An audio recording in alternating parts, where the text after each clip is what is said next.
Hello friends, ഇന്ന് ഞാൻ എൻ്റെ ഡ്രൈവിംഗ് സ്കൂളിലെ വിശേഷങ്ങളാണ് കേട്ടോ കാണിക്കുന്നത്. ആദ്യം തന്നെ കാറാണ് കേട്ടോ എടുത്തത്. അപ്പം കാറിൻ്റെ റോഡ് ക്ലാസ് ആയിരുന്നു എനിക്ക് തന്നത്. ഇന്ന് ഗ്രൗണ്ടിൽ നല്ലൊരു ദിവസമായിരുന്നേ. നാടകം വിത്ത് ഡ്രൈവിംഗ് ആണ്, കണ്ടോളൂ. നമ്മുടെ കാലത്ത് ശരണം പ്രാപിച്ചോളാൻ ആജ്ഞാപിച്ചുകൊണ്ട് ദ്വാരകയിലേക്ക് നാം ഒരു ദൂതനെ അയച്ചിട്ടുണ്ട്. ആജ്ഞാനുസരിക്കാത്ത പക്ഷം നാം കാശി രാജ്യം ചേർന്നവനെ ആക്രമിച്ച് കഥ കഴിക്കുമെന്നും പറഞ്ഞിട്ടുണ്ട്. തലയ്ക്ക് വെളിവുള്ളവരാണെങ്കിൽ ഇത് തിരുവനന്തപുരം കലാക്ഷേത്രയുടെ നാടകം ട്രൂപ്പാണ് കേട്ടോ. അത് അവർ പ്രാക്ടീസ് നടക്കുന്നുണ്ട്. നമ്മുടെ ഡ്രൈവിംഗ് ക്ലാസ്സും ഗ്രൗണ്ടിലുണ്ടായിരുന്നു. അങ്ങനെ ഇന്നൊരു നല്ല ദിവസമായിരുന്നു. നാടകമൊക്കെ കേട്ട് നമ്മൾ ഡ്രൈവിംഗ് പഠിച്ചു. പിന്നെ ഇന്ന് എൻ്റെ വീട്ടിൽ നിന്ന് അമ്മ ചേച്ചിയുടെ കയ്യിൽ കാപ്പി കൊടുത്തു വിട്ടായിരുന്നേ. അപ്പവും കിഴങ്ങ് കറിയുമാണ് കൊടുത്തു വിട്ടത്.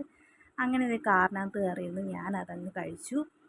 അപ്പോൾ ഇന്നത്തെ വീഡിയോ ഇത്രയേ ഉള്ളൂ. അടുത്ത വീഡിയോയിൽ കാണാം. ബായ്.